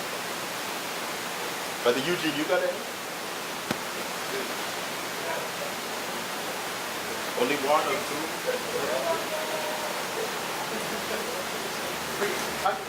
It's just like Christmas, right? The people who don't even believe in Jesus, the Jews, the Hindus, they make all the money from Christmas. And the people celebrating Christmas end up poor. We have to take a loan, you have to borrow money to buy books in January. The same thing with carnival. Same people who hate carnival, who hate the people who invented the art form, make all the money from it. Sprangline used to talk about, but there's always been social class segregation in carnival, always. The longer you have the rope. So you trap the rope, you have the rope in so that the so-called undesirables are kept out. But the rope was too visible. It got to the point where now we have to find another way of keeping the undesirables out. And so they came up with the idea of the all-inclusive vet. You see, if I put a rope here and say, me and my people on the inside, you and your people have to stay on the outside, the public could see that. But if you have an all-inclusive vet, and a ticket is $1,400, then clearly certain people not going. Or so we think. They have the all-inclusive vet. And what they serve in the all-inclusive vet? Some kind of gourmet caviar with Don Perignon. What? No. Carrot, stack, corn soup, doubles, hot dog, hamburgers. All kind of food for $8, $10, $12. You're getting cheap food, but what you're paying for is the exclusive privilege to not rub shoulders with the undesirables. But capitalism works in a very mysterious way. So what happens is, because we have been programmed under capitalism, I, as a poor person, have to find a way to get inside the all-inclusive vet so that I can experience the illusion of upward social mobility. That's why the poorest people wear the most visible jewelry. You don't see any rich, but you ever see a rope chain around Donald Trump's neck? But the rappers coming out of the community who first earn money from their talent felt it had to be displayed publicly. That's what it is. The poorest people wear the most visible jewelry. Sometimes it's a coincidence. Just in case anyone in here has very heavy jewelry. But that is the norm. So, all kind of poor people from the ghetto going into the all-inclusive fest. But the child doesn't have school books or shoes. Big problem. All right, but they are on the lookout. The gatekeepers are still making sure that they achieve their objectives. So you know what they did? To solve that problem, wait, we have the all-inclusive fest. Start off at $400, they still pay. You raise it to $800, they still come. Raise it to $1,200, they still, but there's no limit. So they said, here what? We're going to establish a VIP section. So yes, they could already say they came inside the fest, but we will be in the VIP section. Penetrate that too. And then you know what they did with that? They came up with the VIP section. So the poor people would say, hey, I went the all-inclusive section, and I was in the VIP section. But now I have a VIP section, and you know what the solution to that was? The VIP section. And they just keep going. And our minds are so fixated on rubbing shoulders with them. You mean we can't come together? And pool our resources and start to do something for ourselves? How did Peter Mitchell become the king of carnival? How? And then they replace him with another white man? What's his name? Brian McFarlane? So who's next? Who's next for Prime Minister? Once black people continue voting, Stuart Young will be the next Prime Minister. And they're finding all kind of video, all kind of picture, I don't know if it's true, I don't care.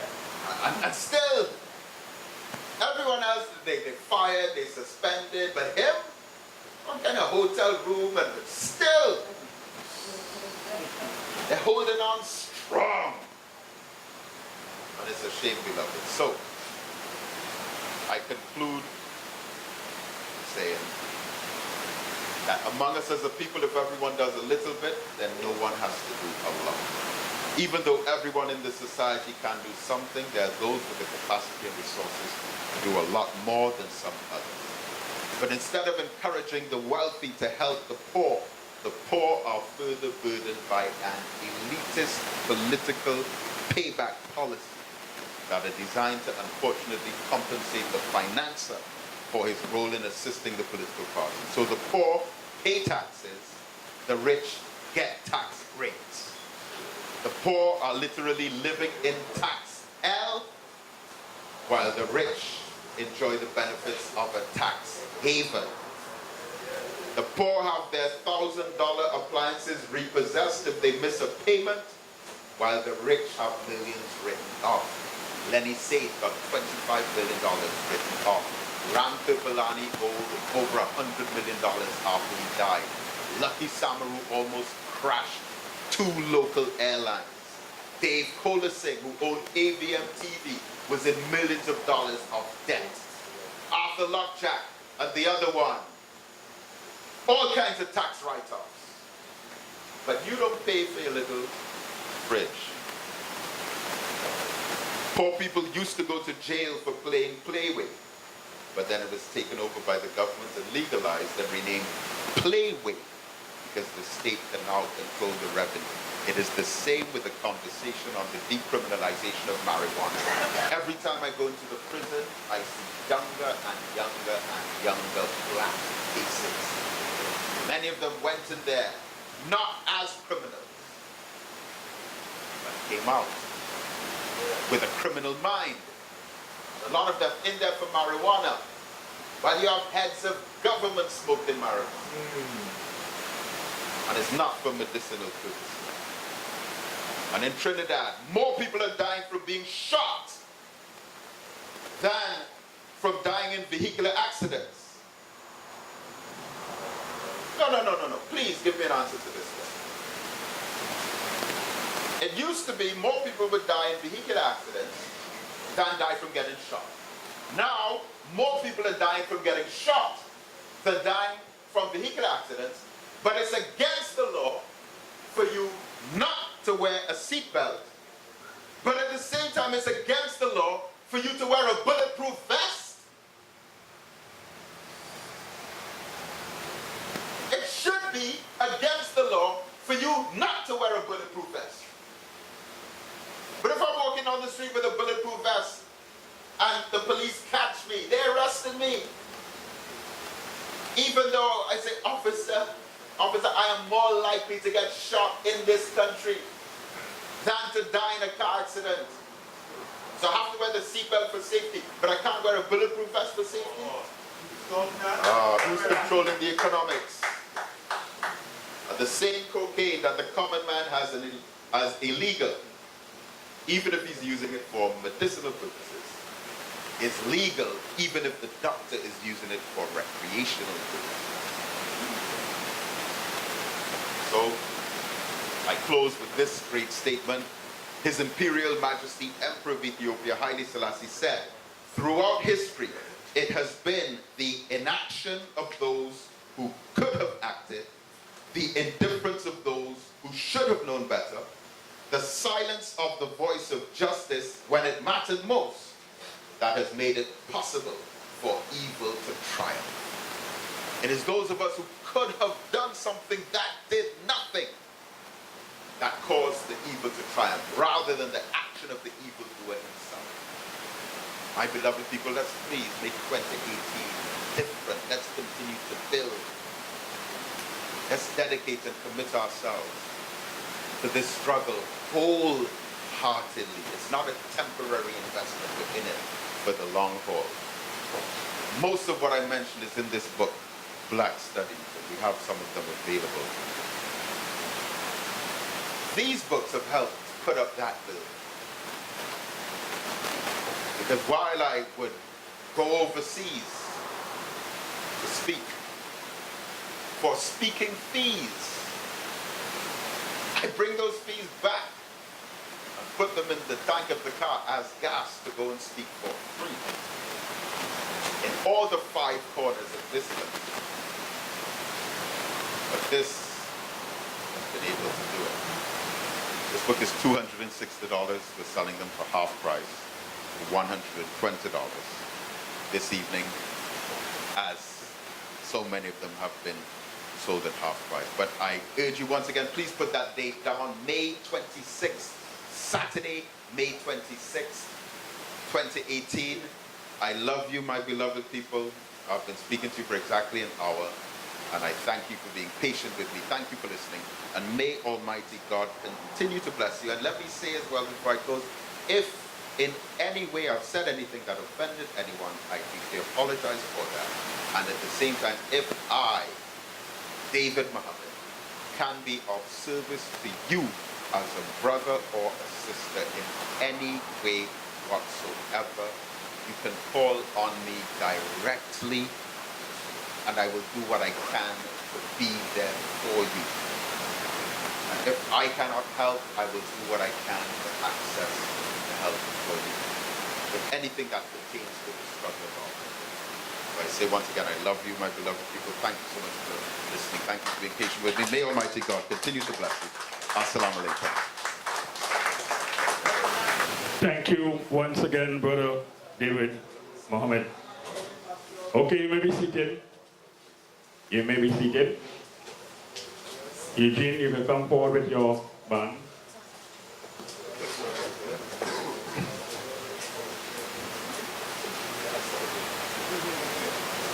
Okay.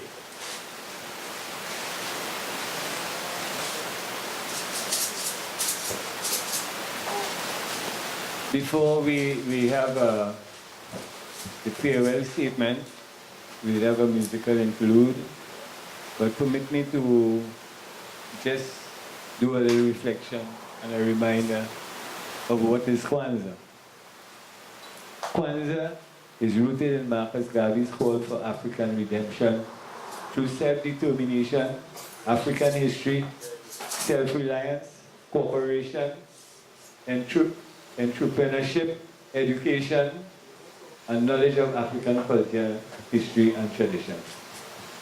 Kwanzaa is about reaffirmation and rededication to the development of self, family, and community.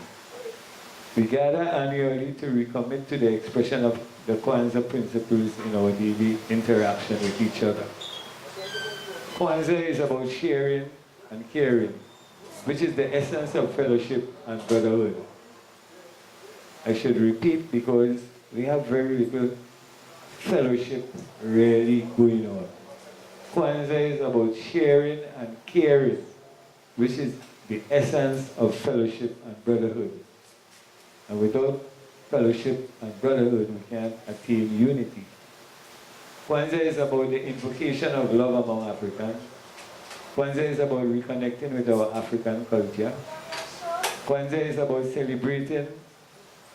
Kwanzaa is about the celebration of the African spirit and cultural traditions. Kwanzaa is about Harambe, a coming together in reverence, reflection, and celebration.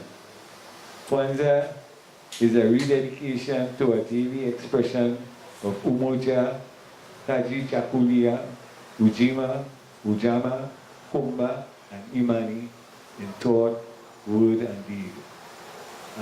We will now have some of the national instrument music by Brother Lex.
organize this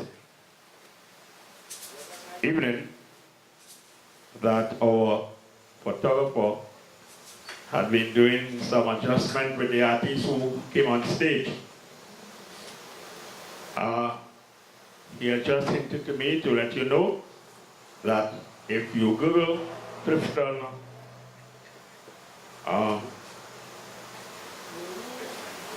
Hollis Clifton, you will be able to view this evening's program on YouTube.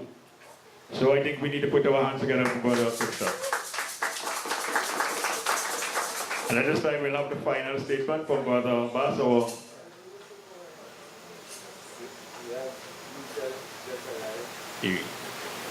Alright, sorry about that. I've just been informed that Brother Luther is here. Let's put our hands together and welcome Californian Brother Luther, and he's coming to do a number for us. Brother Luther. We don't have more Africans here to hear him. And I always appeal to those of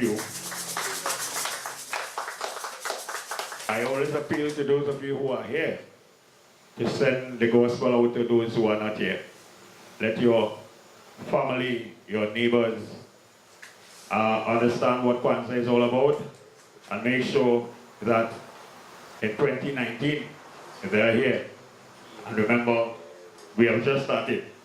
This is a new year, and the black people have to rise. We have to get together and make it a fruitful year.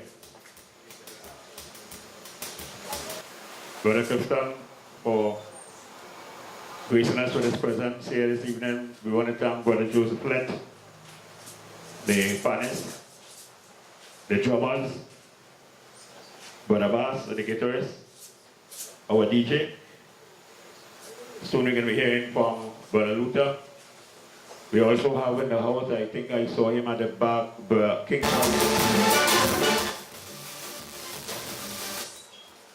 One of the South Californians who will be on stage on the 19th when the Kaiso Showcase opens at Farms Club. So let's put our hands together once again and welcome the program and the opening this afternoon. And to all you beautiful African people, once again, thanks for your support to Brother Dikeris in making the 46th anniversary of Kwanzaa a success.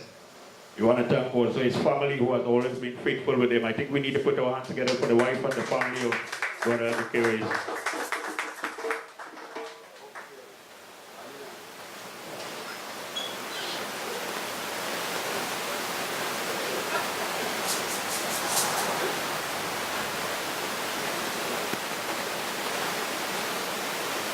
We are going to be treated in a while.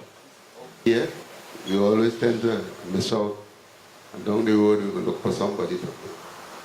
And usually the people who we blame are the few who are gathered here. So let's better prepare to take blame down the road. Yeah, that's how it will be. Last one. I want to do 2 emancipation songs for you this evening, just to remind ourselves. Microphone playing quick song. Yeah? Whole night you doing that? Or just me alone? Battery? Wherever. Yeah, I want to do 2 emancipation songs. One physical, and one spiritual emancipation songs. Yeah? We all right? We okay with that? Yeah. The shout boy. David Mama didn't talk yet, right? Oh, microphone tired. There's something else. All right, there you go, Mr. DJ. Did I miss that right? Oh, YouTube, you say? Thank you.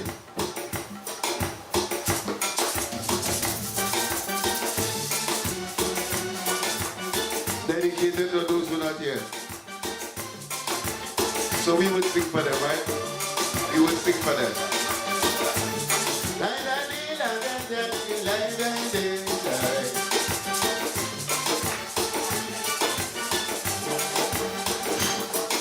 We free. We always telling people we free. So free. Over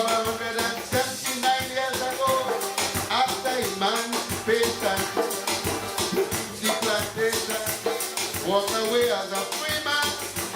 But in today's society, you still fighting for equality. As far as I see, it's just a different form of slavery. Because you still a slave to Kentucky. You ain't your rose spaghetti. No more send that from the grandfathers. You're a slave to the big brothers. You were up from and got never dumpling.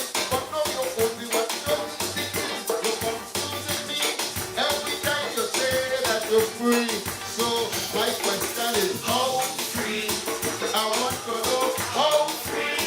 Could you tell me how free? How free are we? Could somebody tell me how free? I just asking how free. I want to know how free. How free are we? How free?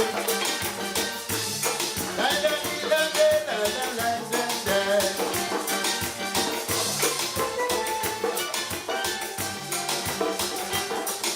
We free. We always telling people we free. So free. But I saw some statistics recently from the university among the students, but you are in the minority. I check out every profession. I hardly see they mention like slavery again. But it's time to change on your brain. You are a slave to the landlord. You could afford to call him master. You can't stay away from alcohol. You're a slave to Angostura. You sail on cancer is a big problem. But you want to back with better friend. You're confusing me every time you say that you're free. So my question is how free? I just asking how free? I want to know how free. How free are we? How free? How free? How free? Could you tell me how free? I want to know how free. How free are we? How free? How free? Somebody please tell me how free? I just ask you how free? How free are we? How free? How free? How free? Could you tell me how free? Only asking how free? How free are we? How free?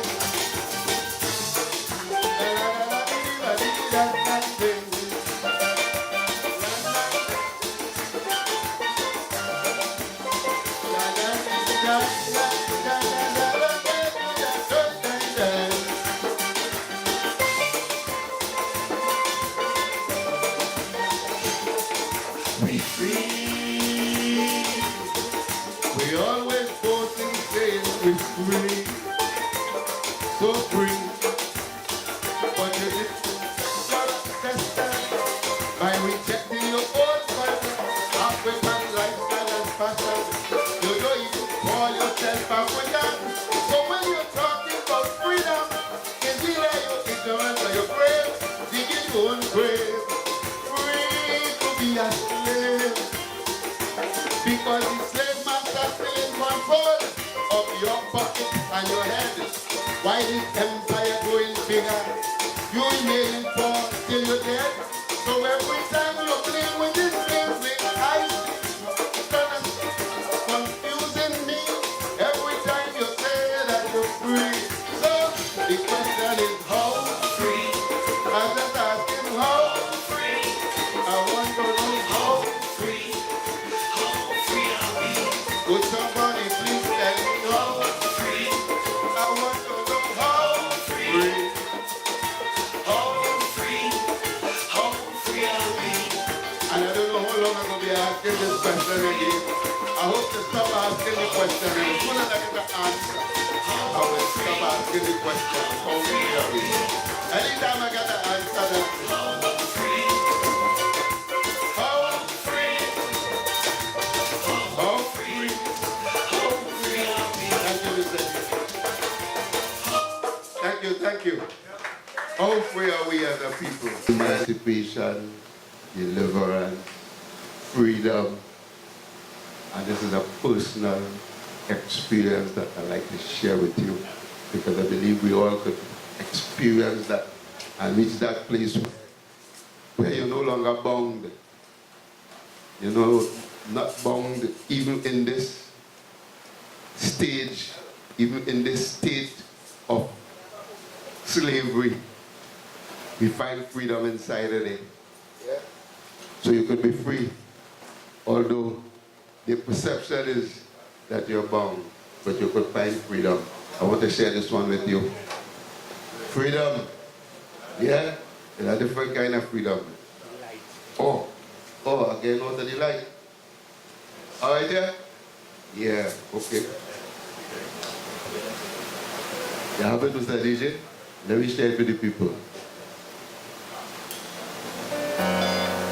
Yeah, that's it, yeah, that's it, yes. Song in freedom already. Song like freedom, right?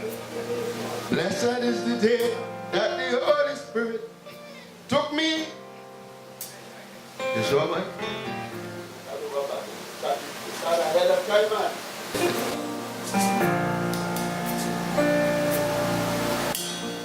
I think we have him there now. Yeah, that's it. Blessed is the day that the Holy Spirit took me to the watery grave. Glory be to God through the blood of Jesus Christ. I'm sanctified and saved. The journey to the water was the outward sign that I'm cleansed and free from sin.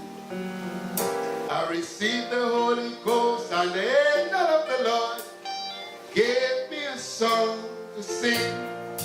So I'm singing victory. Oh, what a victory. Hey. As I come out of the water, head from Jehovah, Satan is defeated forever. Victory. Oh, what a victory. Oh, I put Jesus in control. He sanctified my soul. Oh, Satan is defeated forever. Victory. Oh, what a victory. Oh, friends, I come out of the water with my hand in the end singing. Satan is defeated forever. Victory. How sweet is the victory. Oh, na na na na na na na na. Satan is defeated forever. What a grand occasion in all of my life. There could be nothing to compare, because the mother and father, brother and sisters and well-wishers were there. All we shout and praise, worshiping the Lord, all singing in one voice.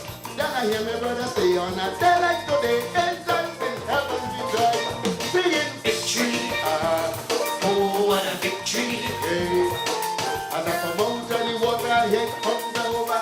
Satan is defeated forever. Victory. Oh, what a victory. Oh, I put Jesus in control. He sanctified my soul. Oh, Satan is defeated forever. Victory. Oh, what a victory. Oh, friends, I come out of the water with my hand in the air singing. Satan is defeated forever. Victory. Oh, what a victory. Na na na na na na na na. Satan is defeated forever. Thanks to Jesus Christ the Savior. Salvation is mine today. I'm free. And the day will last forever, forever and ever. For His love is here to stay, and He leads the way. Victory. Oh, what a victory. As I come out of the water, head from Jehovah, Satan is defeated forever. Victory. Oh, what a victory. Oh, I put Jesus in control. He sanctified my soul. Oh, Satan is defeated forever. Victory. Is the victory. Na na na na na na na na. Satan is defeated forever. Sing with me. Victory. Oh, what a victory. Na na na na na na na na na. Satan is defeated forever. Overwhelmed by the presence of the Holy Ghost, I'm so light, I feel I could fly. Can't contain the joy inside of me, so it overflowed through my eyes. I cry out to the Father Jesus, why are you being so good to me? He said, the love of the Lord flows abundantly. Just share it with everybody. So that's my victory. Oh, what a victory.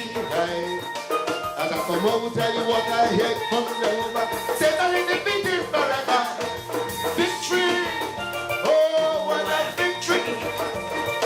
I put Jesus in control. He sanctified my soul. Now Satan is defeated forever. Victory. Oh, what a victory. When I come out and you walk out with my hand in the air, Satan is defeated forever. What do you say? Victory. Oh, what a victory. Satan is defeated forever. Satan is defeated. Satan is defeated. Satan is defeated. Satan is defeated. Tell your mama and your papa, your son and your daughter. Satan is defeated forever. Yeah.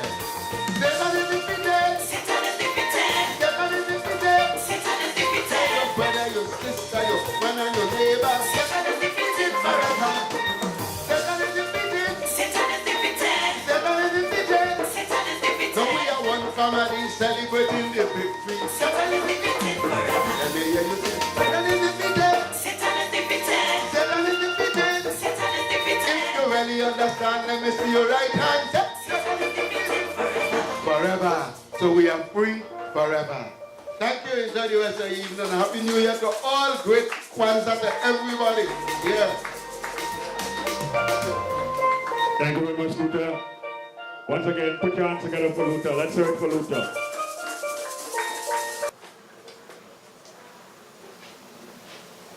Thank you. Farewell. Strive for discipline, dedication, and achievement in all you do. Dare struggle and sacrifice and gain the strength that comes from this. Build where you are and dare leave a legacy that will last as long as the sun shines and water flows. Practice daily. Umoja, Kujichagulia, Ujima, Ujama, Nia, Kumba, and Imani. And may the wisdom of the ancestors always walk with us. May the year's end meet us laughing and strong. May our children honor us by following our example in love and struggle. And at the end of this year, may sit again together in larger numbers with greater achievement and closer to liberation and a higher level of human life. Arambe, Arambe, Arambe, Arambe. Thank you very much, ladies and gentlemen. I would just like to close here with a song that I composed for most of my teachers and for most of the strugglers that I know for justice for the black folks. I grew up in Forest Reserve and I grew up in Haifa. And as little guys, we were called comrades by OWT members, people like Mr. Beckles and the Alexanders and the Gonzalez brothers. So I grew up with some rebels. Even the last of the rebels I consider was Mr. Weeks. Comrade, everything. They say, comrade, what? Weeks is comrade. This is a song called Spirit of Resilience. Hey.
Brother Eugene Bass. Let's hear it for him and his drummers.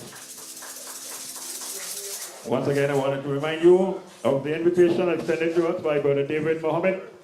Saturday, 26th May, African Liberation Day, Success Village, Lavatel. To each and every one of you, dear brothers and sisters, a pleasant good night.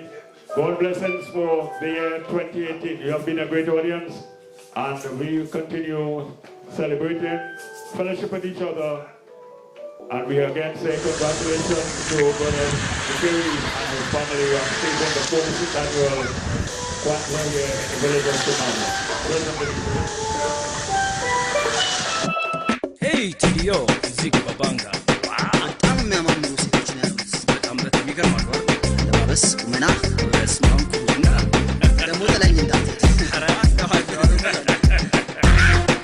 Tala Kunchina, Umana one Ayina, and in Pellegata, Chikiru Betsno, Pepe, fire they go.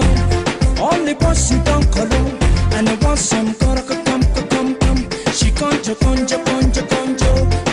mata, baby, oh yeah. And I can't do me, oh yeah. Pretend it's Luta, oh yeah. I gon' tell my mama, oh yeah. I gon' tell my papa, oh yeah. Mata pulish napse, oh yeah. San kunyga rase, oh yeah. Yal neger kwat neger, oh yeah. Baby sawale, sawale.